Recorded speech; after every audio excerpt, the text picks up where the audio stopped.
Hello and welcome to Six Figure Authors, the show that helps you take your writing career to the next level. I'm Lindsay Baroker and I'm here with my two co-hosts. I'm Joe Lalo. And I'm Andrea Pearson. And for all of you with audiobooks or thinking about creating audiobooks, we've got a great guest for you this week, Victoria Gerken from Podium Audio.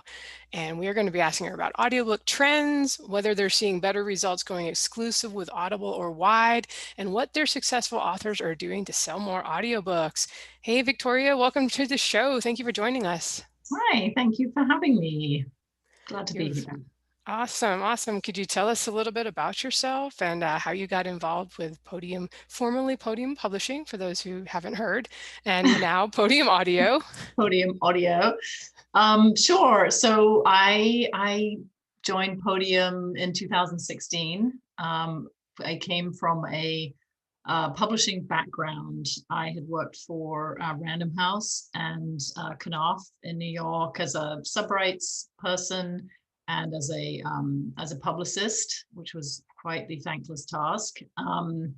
Not one I enjoyed, but I loved publishing, and I'd had a kind of a break in my career. And I had a friend reach out to me and say she was connected with one of the co-founders of Podium, James Ton, and they were looking for somebody to do acquisitions. And didn't I do something like this? And I did something like that.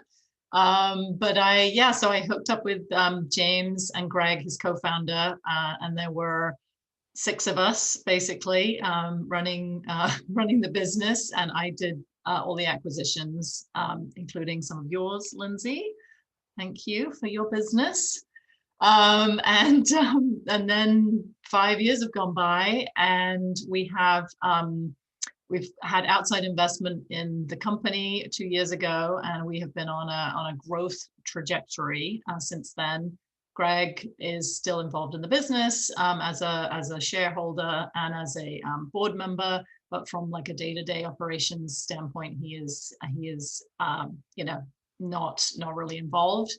And we have a new CEO who maybe some of your listeners who, if they're Podium authors, have come across, Scott Dickey, who's a great guy, and he's really leading the charge on where Podium is going. And as of the beginning of this year, I was made publisher, as well as being head of acquisitions, which just means I, do more of what I've always done, which is kind of have an overview of the business and, make business decisions around audiobooks, what we publish, when we publish, how we publish, those kinds of publishing decisions. So I've loved it. I love Podium, love our authors who are fabulous. I love discovering new authors among the indie community, and it's been a lot of fun.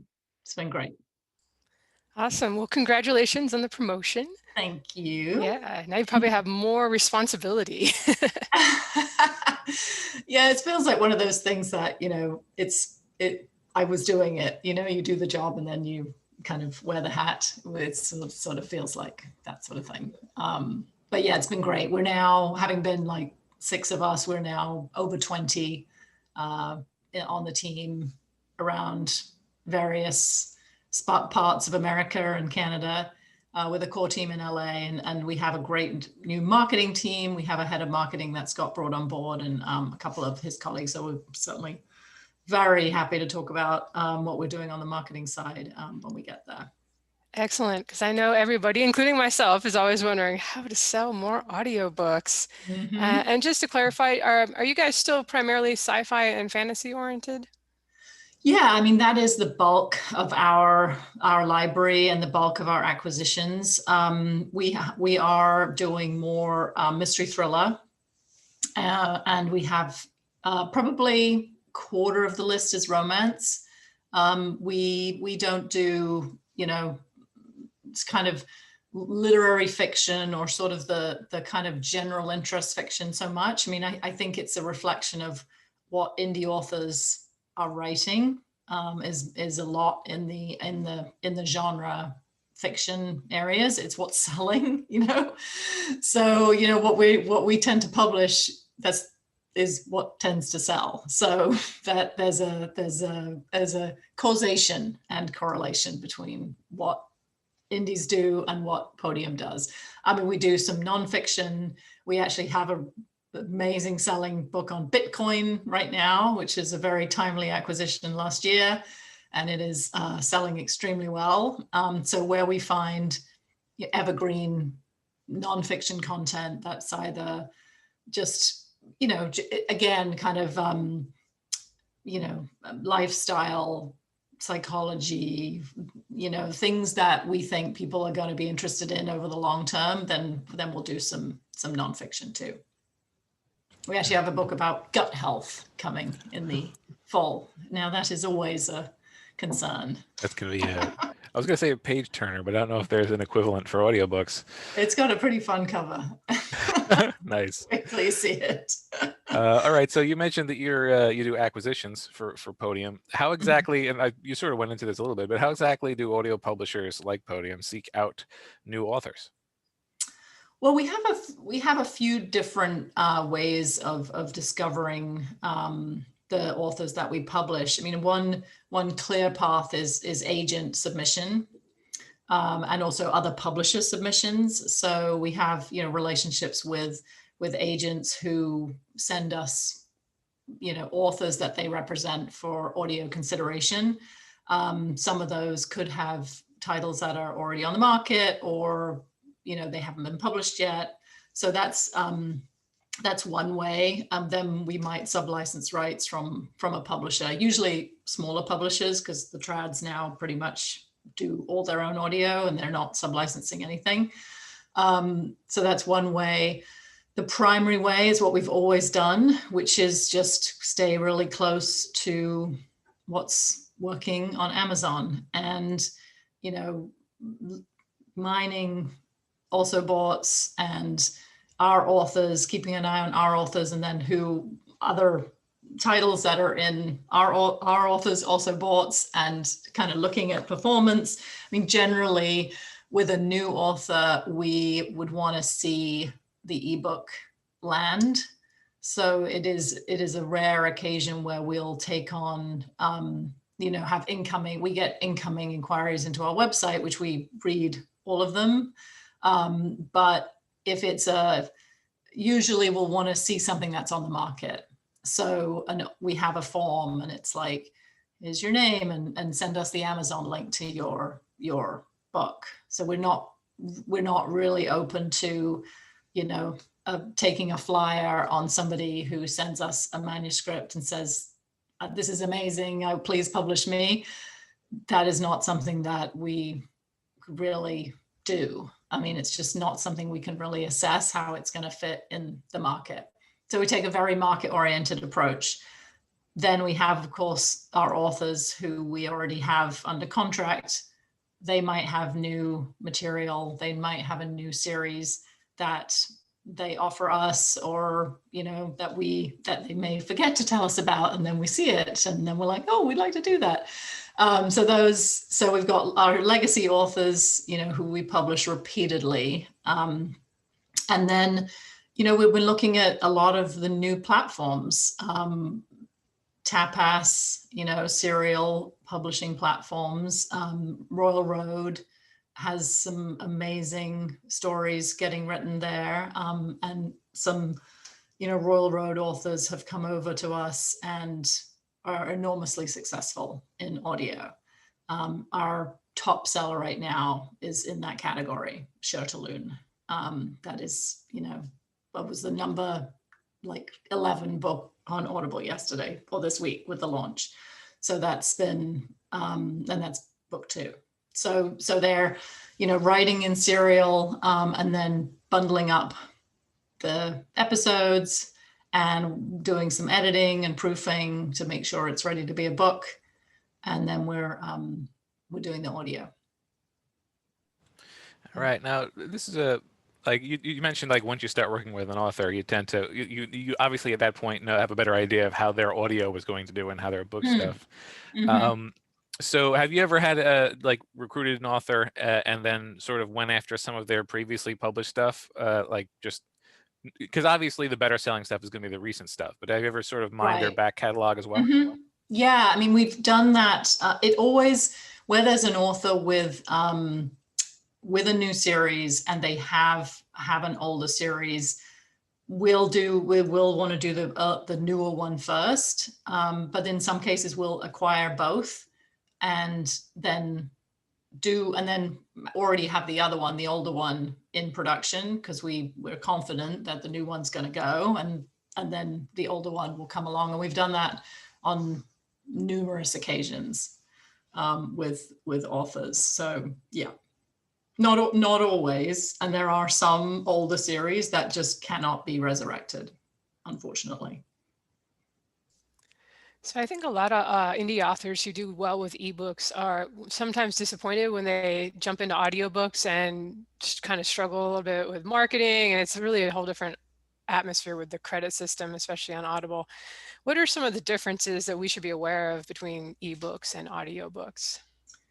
Yeah, it's not a certainty that if you have killed it in ebook that the audio is gonna fly. I mean, there are, I can think of several examples where it's an amazing selling ebook and it just didn't work in audio, and it's got a great narrator and it's got all the things, it's got a great cover, and it just, for whatever reason, it didn't work. And it's hard to know exactly in those cases where it is a really great selling ebook, it's even more baffling.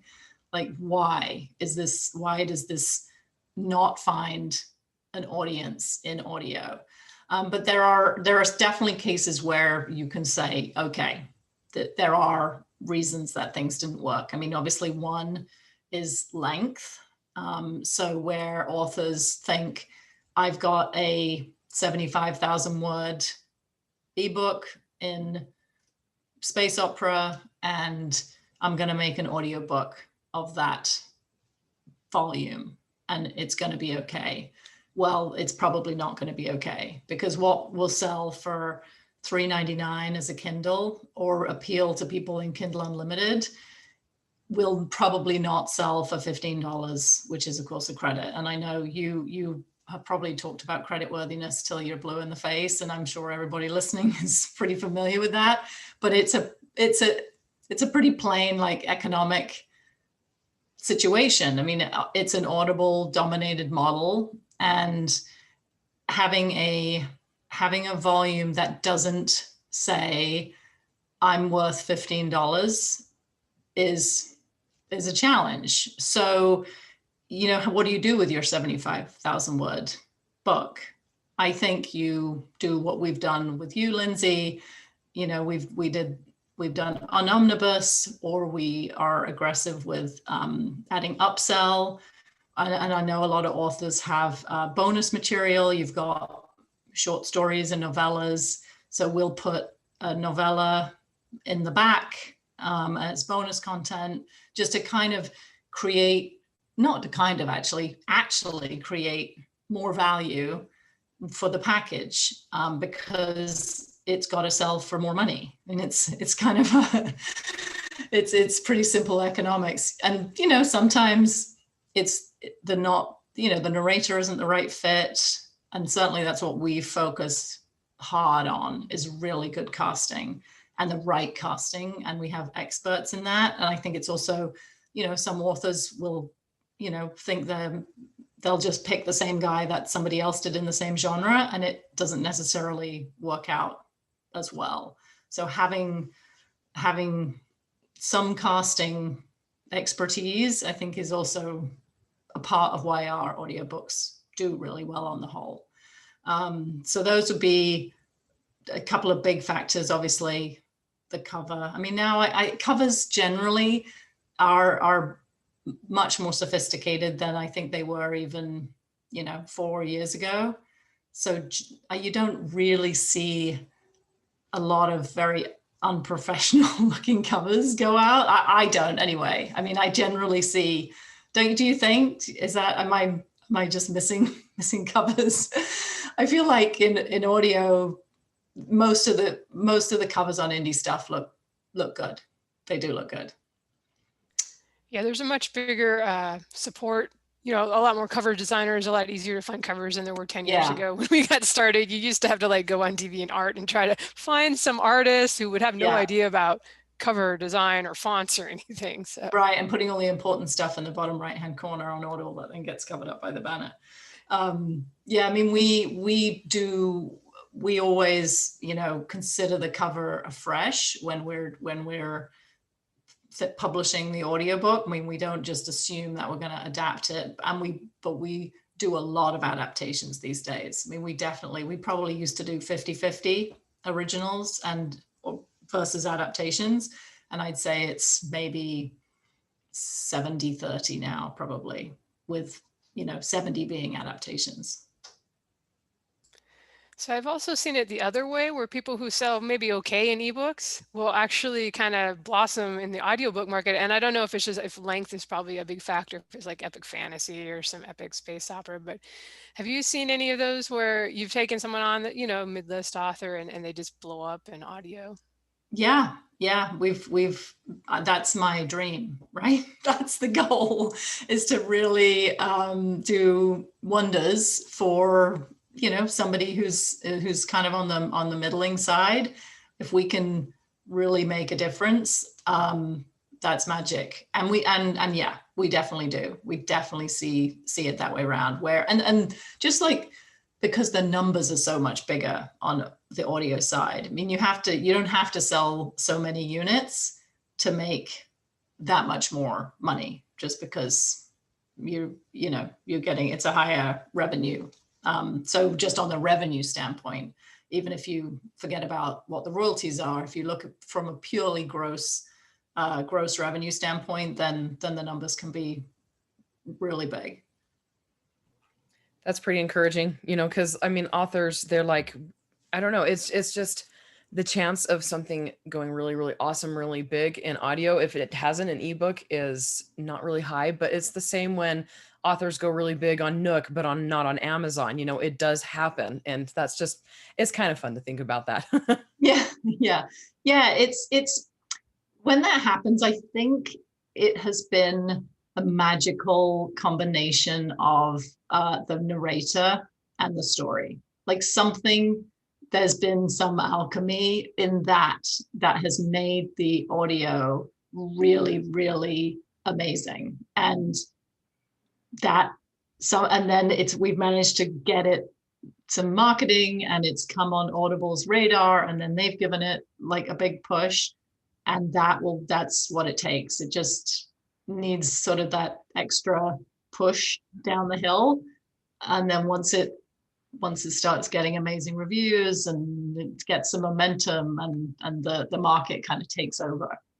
That's kind of what's happening with my listeners know my last series kind of flopped, which was, yeah, anyway, just not a fun experience. But the audiobook has been doing very well. And like the number one comment I'm getting is that my narrator's voice is sexy. And it's a fantasy, you know, but like the number one comment is that my narrator totally nailed the personality. And I'm like, I don't know, like I wasn't going to finish the series, but I'm like, yeah, I might actually finish the series because of the audiobook. There you go. It's doing well. So yeah. I don't know, maybe that's kind of the case with that book, where, you know, it just needed the right person, the right voice behind it. But so I have a question. It's kind of loaded depending on your stances and everything, but what are your thoughts about AI narrators and where their future is concerned, especially when it comes to all the distributors and everything? I know all of them are pretty much against it right now, but kind of feels like it's going to happen. I mean, what are your thoughts? Yeah, I mean, the technology is nearly there. I've heard some samples of AI voicing. I mean, it's not amazing. I mean, it would probably work for a computer manual or something, or like, you know, something without much nuance. But it's pretty good. That's just kind of computer voicing. That's sort of this generated voice. Like, do you want, you know, someone with an English accent or someone American accent? But I think another issue, and that will take away, you know, narration work from narrators. If you can have, you know, it's like in a production line. having a robot do things. It's like having the robot do those things. I think there's still a lot that you need the human narrator for. But the interesting thing that's happening is then actors having their own voices, like be in a voice generation system, which if they can control that, like if the actor can actually control what happens to their voice, then I think that's a kind of progress. I mean, but there's a lot of caveats there, right? They you hear about deep fakes and like the bad things that can happen by use of technology. But if a really, really popular narrator can make more money and not have to work so hard, I don't see that as a bad thing for the voice talent. But it has to be somehow, I don't know how it's going to be controlled and parceled out. And not abused. How is it not going to be abused? It'll be interesting though if like they do figure it out, and then like you'll hear about likeness rights sometimes. Like when they make a video game, occasionally they have to sort of make a character that doesn't look like the actor that represented them in the movie because they couldn't get likeness rights. And it'll be interesting that like now sound-alike rights will be a thing. Yeah. So yeah, interesting. The future, as always, continues to be interesting. Yeah, I mean, there is a lot of work for narrators. So this part of the space, like the voice acting work, is booming. So I think right now there's plenty of work to go around. All right. So audiobooks, like all forms of books, tend to have their place in the reader's routine. And thus, when those routines are disrupted, it can affect how the books are consumed. And the entire planet is currently having its routine disrupted by the last couple of years, the last year, thanks to COVID. Have you seen any impact on audiobook sales, and has it changed how you do business at all? So we, as I can't remember if we were talking this before we went live or after, but Podium has always been, well, for the most part, remote. So just from like a functional standpoint, we didn't really miss a beat in terms of functioning. Our team that's in LA, where we have our office, we're obviously like not in the office anymore, but everybody work from home, and we have our narrators are all over the place, and for the most part they have home studios, and where they didn't have home studios we help them get set up. And so the lack of studio facilities was also not really a problem for us. In terms of like sales, we haven't seen any impact, any dip. We've only seen growth. So that's been completely fine. Audible has told us that they did see a change in listening patterns. They, the drive time, the commute times was always heavy listening, but that was obviously not happening. But then people were listening at different times of the day, and I think business books took a hit. But there was plenty of nonfiction books that did really well last year and were sitting on the top of the leaderboard. But fantasy, escapism, romance, like the types of content that we do remained very popular. I think people just needed to plug in their headphones and escape from their children, possibly, for like 2 hours.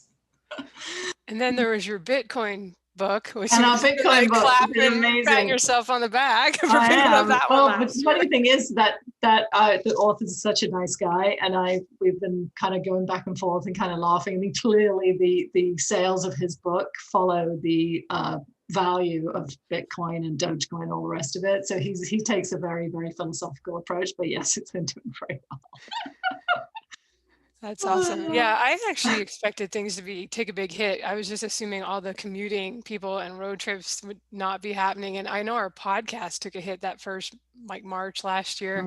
I was like, oh, this is not gonna be good for audio, but I also found it to be just fine. So that's great that you guys also really didn't see it come down. Yeah, I mean, and even from the from the acquisition standpoint, like I was thinking, gosh, is this going to be a disruption with people's ability to write? And I'm trying to think back. It's such a blur, like March to, well, to today. It's all been a blur. I'm trying to think if there was kind of a slowdown. We may have had a little slowdown in the summer when it didn't seem to be quite as much kind of hitting the market for us to go through. But other than that, I mean, people have been back on track. I mean, yeah, life happens. Some of our authors, unfortunately, got COVID. Nobody has died, thankfully. But they might not have been able to deliver on time, but they've been ultimately okay. So That's good. So we talked about you guys do sci-fi and fantasy, and it's a little mystery and romance, it sounds like. Are you seeing any trends in those genres that are kind of taking off right now in audiobooks? It's funny, we're seeing a lot of like alien and romance. Like there's a lot. It suddenly seemed to come out of nowhere. So we've had a bunch in the pipe, and we're now just kind of coming to market with an audio. So we'll, it's doing really well in ebook, and I hope it does the same in audio. Sorry, there's my husband now grinding the coffee for tomorrow because it is like bedtime. Sorry, can you hear that? So embarrassing. And I tell you a big one, progression fantasy. That's certainly what we're seeing from the serial writers. So from the Royal Road guys and gals, it's that sort of storytelling, I think, lends itself very well to that platform, and that is, people love it. And then they also love it when it's turned into a book, and then when it's turned into an audiobook. So I'd say for me, that's been kind of the biggest, like, noticeable trend. Kind of portal fiction, obviously lit RPG, game lit, which I think actually progression fantasy is very much an offshoot of game lit, but it's not so stats heavy and kind of crunchy, and I think easier to consume. So the kind of lit RPG from 3 or 4 years ago has kind of, to me, I think it's kind of morphed into this sort of progression fantasy. And then of course I always say harem, and I get corrected. It's harem, apparently, harem. So that, and I'm sure you guys have seen that too, that's been ongoing as a trend. Yeah, harem. By the way, coffee grinding is like tame compared to dogs barking and kids screaming, which my kids scream, Lindsay's dogs bark, so coffee grinding is totally okay. It's the blood of life. How can we function without it? That's why we need to get up in the morning. Okay, so going off of Lindsay's question, do you see many trends that simply don't do well in audiobooks, like something that would do well in ebook, but that does not do as well in audiobook?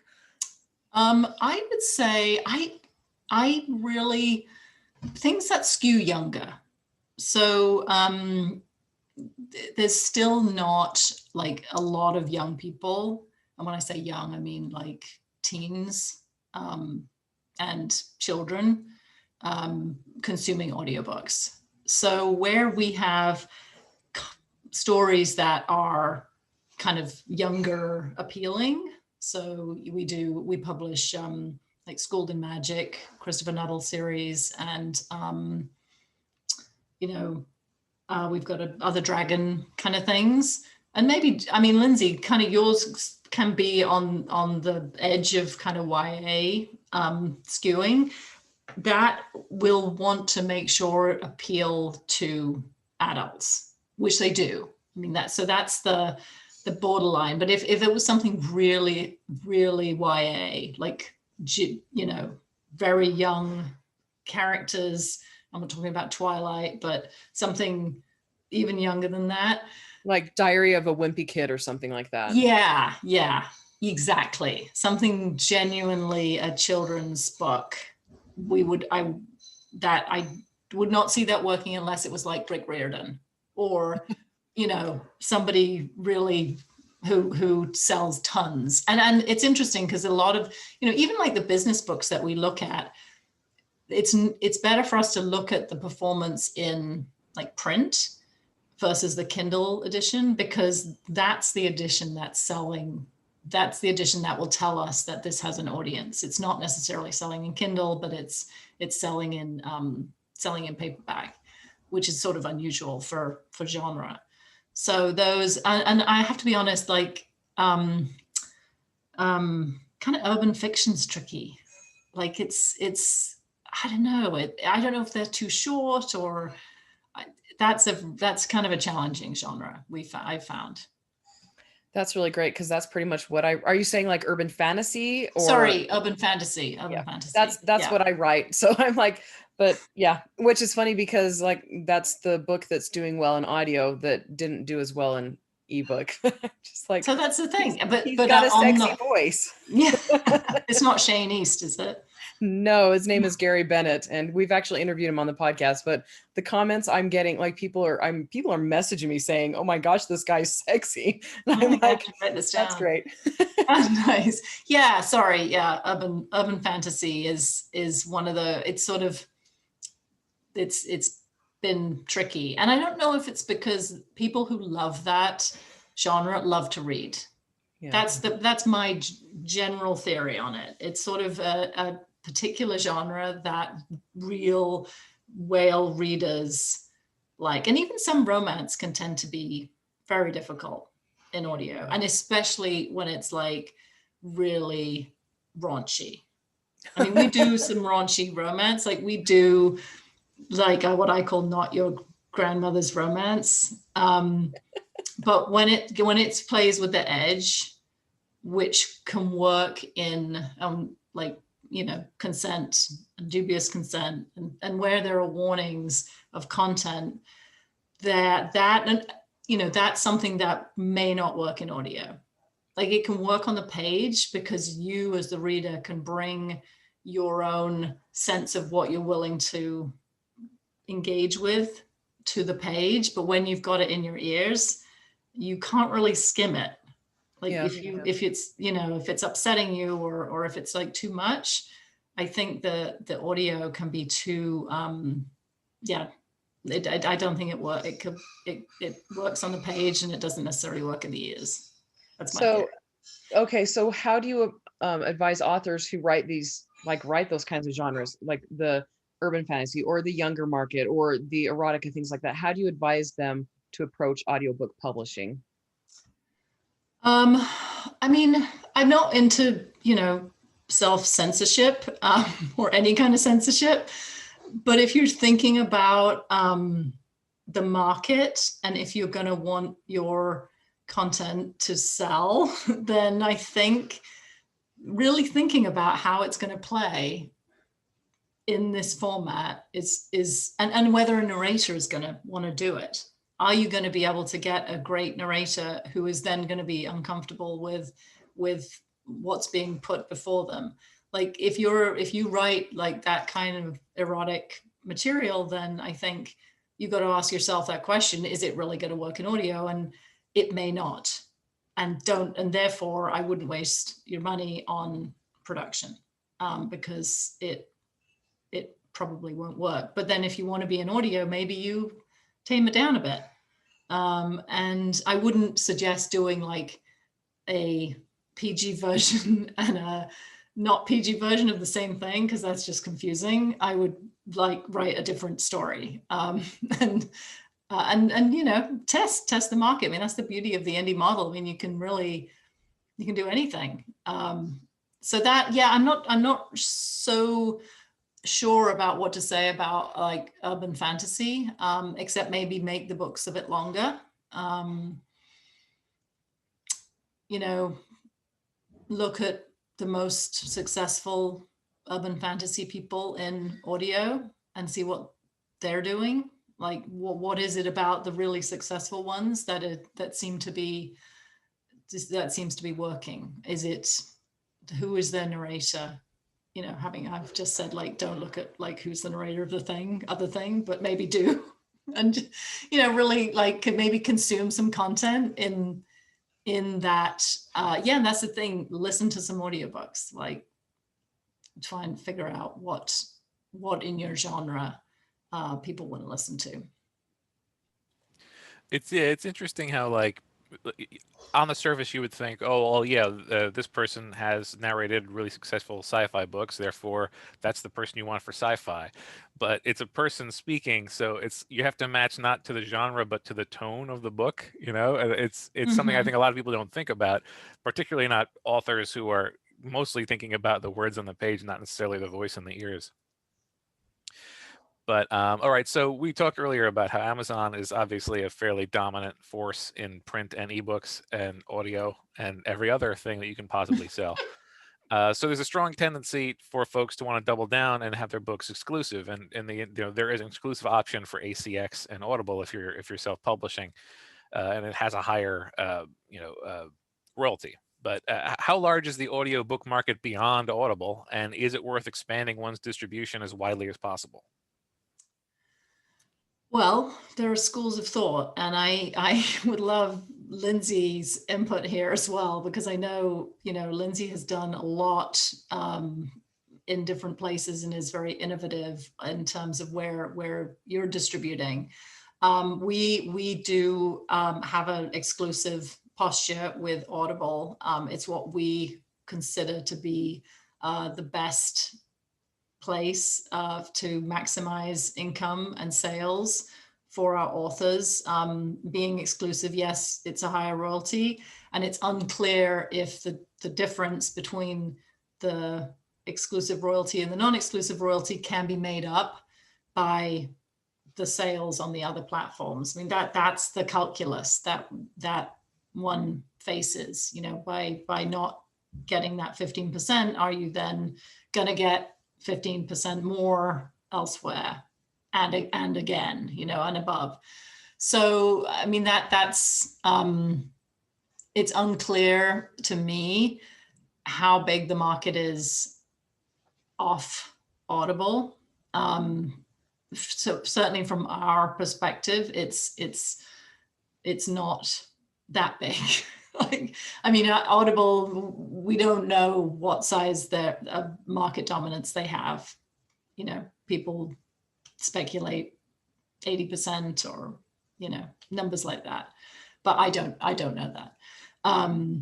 But it is it is clearly the dominant player, and when you have that exclusive arrangement and are a kind of a, you know, have a favored supplier relationship, we also get great marketing support, and we know how powerful, you know, Audible's recommendations and putting stuff in sales and, you know, features and how that will build sales and how helpful it is to the whole picture.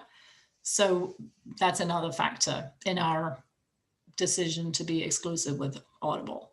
So certainly, you know, we do have content that is non-exclusive, but we haven't had enough data yet to see kind of what the whole picture is. But I you know, with the non-exclusive content that we have, you know, we're doing things with Chirp, just kind of experimenting with them.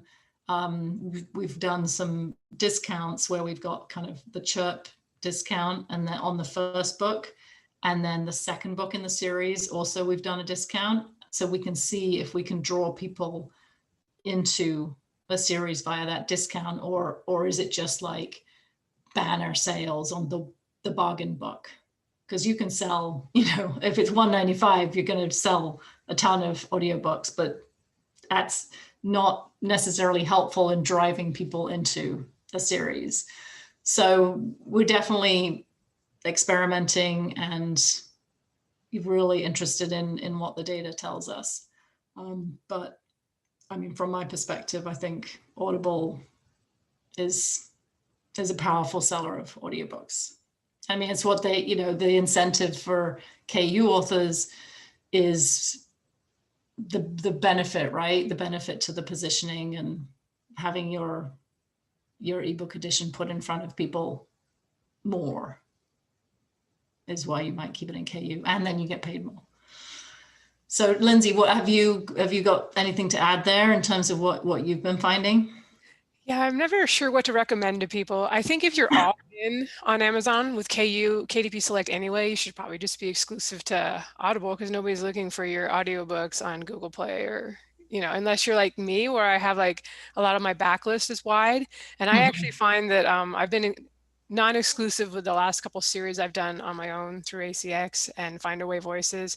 And I'll get people who are like impatient that the ebook is in KU, and so they buy the audiobook from Google Play or whatever, and they become audiobook listeners. So I feel like I'm making about the same as that 15% that I give up by not being exclusive. So, I do like that I have the option to play around with those series. I've made surprisingly decent money from the ads on YouTube with the audiobooks I put on there. And that also drove sales to Audible. So I feel like if you're the kind of person that wants to play around with it and try advertising and being just everywhere you can, then it can make sense. But yeah, if you've got a good deal with Audible and they're, when I just go through ACX, they're not promoting my stuff, but you guys obviously have like their ear a little bit. But yeah, so it's really, I think, up to each person to see what works best for them. All right, well, let's swing into a few marketing tips here for the back half of the show. As far as your authors go, what are some of the most successful authors doing? I mean, I know you guys do some marketing, but are there any people that, you can tell they're doing certain things that are also helping move the dial, move the needle, so move something? What we've, move the needle, bang the hammer. The strategy that we have adopted is really, we recognize that the author is the product, basically. Like the author has the fans. The author is the one that people are looking for, or potentially the narrator. And in the case of like R.C. Bray, it's probably the narrator, either on a level or maybe like this. Sorry, that was only for your visual notices, people watching.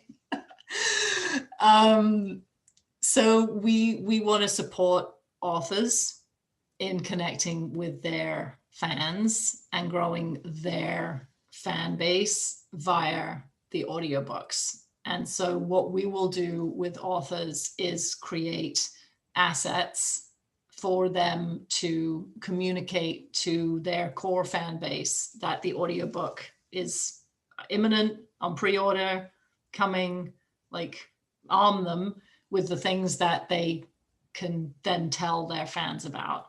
And so that is samples of the audiobook, animated cover art with the sample of the audiobook playing. And that can work on, social media, on their Facebook page. Helping, with some of our authors, we run their newsletter for them. We'll do giveaways. We'll help with giveaways. We've done pre-order campaigns. We do find pre-orders, really pushing the pre-order in audio is a really good strategy. And I know that's different from ebook, because I think from what I've heard, like on the ebook side, if you don't get enough pre-orders, then it kind of dies, and then Amazon doesn't really pay any attention to it. Is this right? Have I just made that up out of whole cloth? Well, Amazon specifically, they tend to give you the credit when you make the sale. So if you dilute the sales over like 2 months that you would have gotten in a week or two at launch, that's where it can kind of, basically you never really get that extra visibility and get really high in the rankings. Right. Perfectly summed up. That's what I meant, right? So you're kind of punished. Whereas on the audio side, all of the audio sales are like stacked up. And so with a big pre-order, you can just like on release day, it propels the title up the bestseller list. And so it gets huge visibility.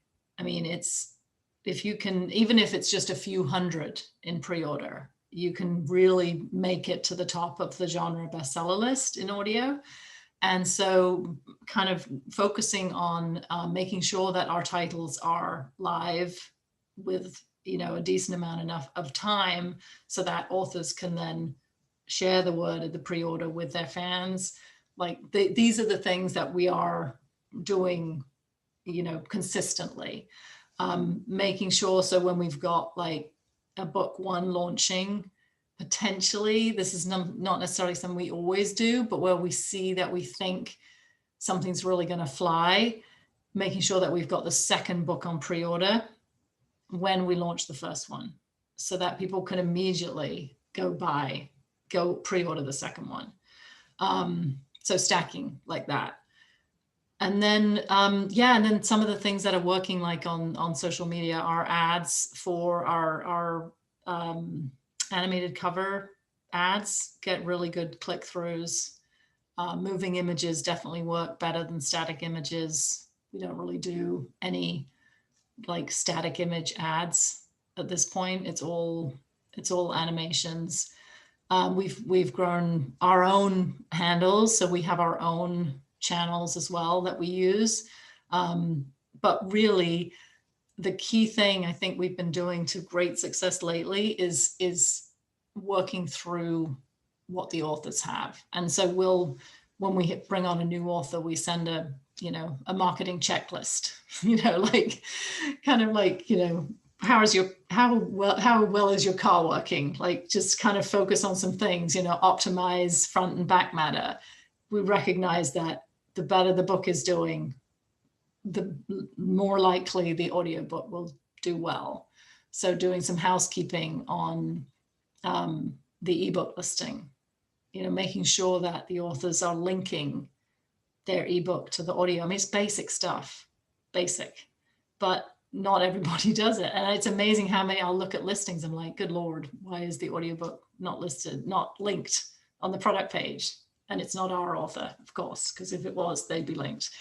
But like stuff like that, like kind of best practice stuff. What else? We have, some of our narrators have, well, a lot of them have amazing personalities, and some of them use those personalities to do funny things, and where it's appropriate, bloopers, Q&As with the author, potentially, that it takes their time. So we have to be respectful of the narrator's time, but where we can kind of, where there's a narrator who is, wants to do something to support an author, then we'll encourage that and help put stuff together.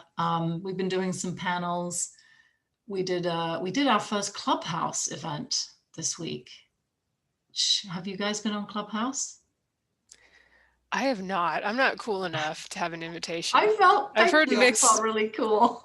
I've heard mixed stuff from authors, especially if you're not in the US. Like I know Joanna Penn has mentioned, you have to be in the right time zone, or because it's not recorded or anything. Right, it's live. It is live, which is a bit of a bummer, but that's the whole principle of it. But so it doesn't exist after. But yeah, it was a nerd event. It's like a person who's got like a group of like 200,000 people follow this. It's influencers, like it's an influencer campaign kind of thing. And it was definitely better attended than some bookstore events I've been to. It was like 100 people, which I don't know. I think that's a good number. So, innovative things. We're always thinking about like what else we can do. It's very hard it's actually not really possible to advertise with any kind of, I can't now, I'm losing my words because I need some coffee, but attribution, that's the word. Like you can't get attribution to know if your social media ads are actually leading to sales. That remains a challenge. So with that said, it's hard to say, okay, we're spending, X and we're getting Y in sales. That is not we don't have that figured out because the technology just doesn't exist. At least not with Amazon. Yeah, I've definitely noticed that ACX, their dashboard, they report sales, but it's usually there'll be a couple of days delayed, and then they'll all come in at once, and you're like, wow, I don't know where that came or did it not work? Yeah, it is. It's definitely hard to be able to point to something working, but one assumes we think this stuff, we know this works because when we focus on pre-orders and we marshal the author's fans and we get them to do pre-orders, then that gives us really the push that will then the algorithm and being visible on bestseller lists will then do its job. Now I'm envious because I don't think it's possible to do pre-orders if you're just creating your own through ACX, at least not yet. I didn't know those actually worked and helped on Audible that much, because on Amazon, like we were talking about, it's sort of So maybe that's coming. I feel like I've seen some ACX authors with pre-orders. Maybe I'm dreaming. Maybe if you know someone, because right now it's been this last year has been really backed up, so a lot of authors are even struggling just to like get the audiobook approved within a couple of months. So it's been well, rough. that's an advantage we have, certainly. I mean, that's kind of something I sort of forget about because I think, well, of course it works that way, but just being able to be strategic and plan our releases, making sure that our releases are spread out in a way that is optimal for the platform, I would say, is another factor. All right, so a great deal of the marketing techniques when it comes to ebooks are focused on pricing, either permanently pricing something low or doing promotional discounts. Do you see much in the way of price promos for audiobooks? Well, there's not always, there's WhisperSync, right? So if the audiobook is WhisperSync to the Kindle, then an author can, you can discount your Kindle to 99 cents or like a BookBub, say there's a BookBub and there's a WhisperSynced audiobook, we'll see a boost on the audio, and whether that's due to visibility or if it's people actually saying, oh, this is 50% off, which is fundamentally what it is, $7.49 or some, there are some lower WhisperSync prices. Our WhisperSync price is $7.49. So that's like a key one. And I don't know whether authors kind of draw attention to that fact and make the connection with like, okay, this is a 50% off audiobook. I mean, kind of the consumer behavior on Audible is very much to always use a credit. So that would seem to like contradict what I just said. But that is a way to communicate that you have an audiobook that is a lower price than using a credit. We've enrolled a number, like a few hundred of our titles in Audible Plus. And we did a buyout arrangement with our authors, and that has definitely helped follow on books in the series. So it's kind of put some new attention on, because we put, we definitely some older series in it. And it's been great, really great and especially for like then new releases in a series. So say where we've got a book one that we put in and the author's actually still releasing books, the impact has been pretty remarkable on the later books. So people definitely want free stuff. They do. People like free stuff. This is not new news. This is not earth-shattering. So where that Audible Plus like program is working, I think it's great for authors, and I think it will then introduce a new type of listener who just is willing to explore if there's no barrier to entry with cost, and then they will just fall in love with the series and they will, buy book 4 of the Dragon Blood series, won't they, Lindsay? I'm happy to have the box set in there right now. I think you said it's had a pretty good boost from that. Yeah, definitely the later books in the series have been, it's been great. So in terms that there isn't a whole lot that obviously we can do in the Audible ecosystem, but certainly if an author is wide, then discounts, I mean, people always will respond to a sale. And so I don't know how, we obviously with our wide books, we're going, through to the platforms. I don't really know how that works for indies, whether you have reps or you can, get audiobooks discounted. But certainly where you can do discounting one book one, or even better, books 1 and 2. If you can do a couple of books discounted at the beginning of a 6-book series, then that's going to drive people into it. So kind of going off of that, I mean, you can set an audiobook to be perma-free through Find Away Voices and all of that. And Audible, they're their own thing, right? Like you were just saying. But do you recommend, if an author does choose to set a book free, audiobook free, do you recommend that they take the perma-free approach where they keep it free for a long period of time? Or what do you think it would be better for them to do it as an occasional promotion? I mean, certainly from what I've seen, it depends on the platform and how the platform is putting that free material in front of their consumers. I mean, because that's really important too. I mean, the way Audible merchandises the stuff that's in Plus is very powerful.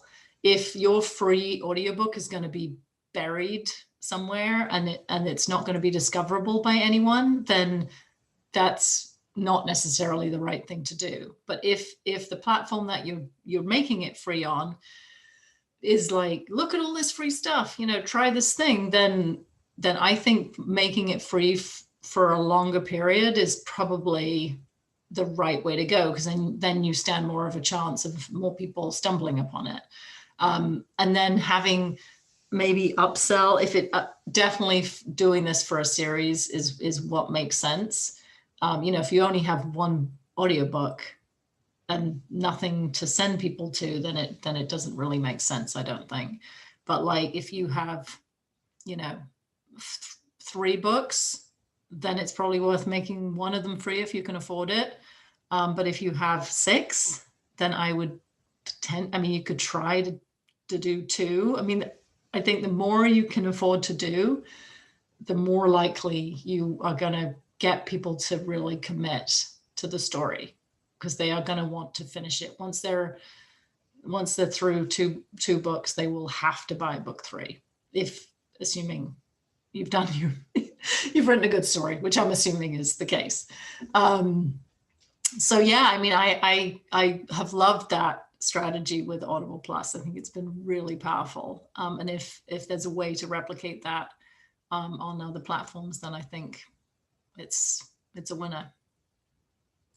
Yeah, Audible Plus is still relatively new, and I don't think, again, there's a way to get into it from ACX. But I've definitely noticed as a listener, I've been able to find not only some box sets that are on special and full novels, but a lot of novellas and short things that you would never buy for a credit. Mm-hmm. I'm curious because I know you guys have done some of my bonus stories and novellas and put them on Odd Fans, and I think maybe one is in Audible Plus right now. Do you find that that's pretty helpful to kind of create some extra content, or if the author has it, to put it to use like that? Yeah, I mean, I think if it can be free, then I think it's useful to invest in that audio. I mean, it's still money you've got to spend to create it. So if it's a few $100 or something like that, then I think it can be an asset. I don't think something short. It's why you'd want to use it for the same thing that you use your ebook freebies for. And doesn't who does the Book Funnel? Doesn't Book Funnel, did they have an audio function, or is that in beta? Yeah, no, I think it's just come out of beta. They added it just in this last 6 months or so. So that is an option Yeah. now. Yeah. So if you can use it to build your mailing list for people who like audio content, then I think it makes loads of sense. But I think even if you put it out for 99 cents or something, I don't think it would sell. I don't know why I think that, but I think that because for the same reason that you don't put out, short stories for sale for 99 cents. It has to be something, I think it has to be something more than that. So for bonus content or for, read a magnet, I think it's a good investment. All right. So my last question, I've got to let you go to bed here pretty soon. I know it's late over there. And we touched on this a little bit already, but like I said, I noticed that my best-selling series are the ones that you guys have done where we bundled the first 3 books and did like an omnibus for the audiobooks. And because that makes them like 30 hours instead of 9 or 10. And I think you even shared a chart with me once, like a graph. I remember that showed the sales per, depending on the hour. It was like 5, 6, 7, they were all kind of low, and then it hit 15 and it was like this huge jump at 15 hours.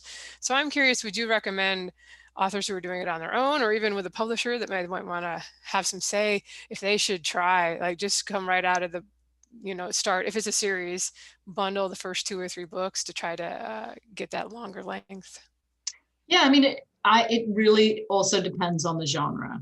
It so depends. And epic fantasy, yeah, I mean, you're competing with really, really long audiobooks. And so if your audiobook is going to be in epic fantasy, it needs to be competitive with George Martin and, the really long guys. So where we had like your series, that needed to stand up in Sword and Sorcery and in epic fantasy. And so, yes, so making a 3-book trilogy bundle was the way to launch it, especially at the beginning, like making the first thing be the thing that somebody wants to buy. It's funny when we'll have authors whose first book is like 70,000 and then they went really long with book 2. And I'm like, why couldn't you have done the long book for the first book? So it's, yeah, going out with a really winning package that is going to be very creditworthy, be very good value for money, and get people addicted to the series is certainly what we do. But if it's romance, no, you don't need to do that, because all the competition is the same. I mean, it's not the same, but it's like within a range, right? It's like there are some really short ones. There's 6 hours up to sort of 10, but it's rare you see a romance that is much longer than 10. And so if you're writing it like a regular ebook length in that genre, then the length of the audio is not going to be a problem. In like, space opera, 10 to 12 hours is not dramatically short, but yeah, at 15 hours, it's like really the sales are less, I'm less nervous about it. Let's put it that way. So, okay. So one last question for me. Okay. And this is kind of like a catch-all just because I am just barely starting out audiobooks. And so kind of just interested in hearing what your take on this is, but what are some things that, like the basic things, basically the things that authors should be doing to help spread the word about their audiobooks? Well, really not too different from what you're doing to spread word about your ebooks. I think trying to segment your own mailing list to find out like who's into audiobooks, maybe surveying your fans, that will probably help. So because maybe you don't have anybody who likes audiobooks, and then you really do have to start from scratch. I mean, I think potentially,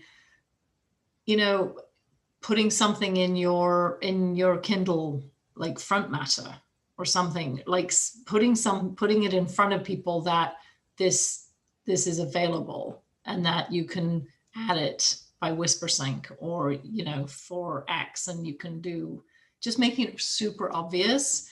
You know, sometimes I think about, you know, even like using your work description to say, oh, and by the way, this is, you know, new in audio, voiced by whoever, Gary Bennett, sexy voice, things like that.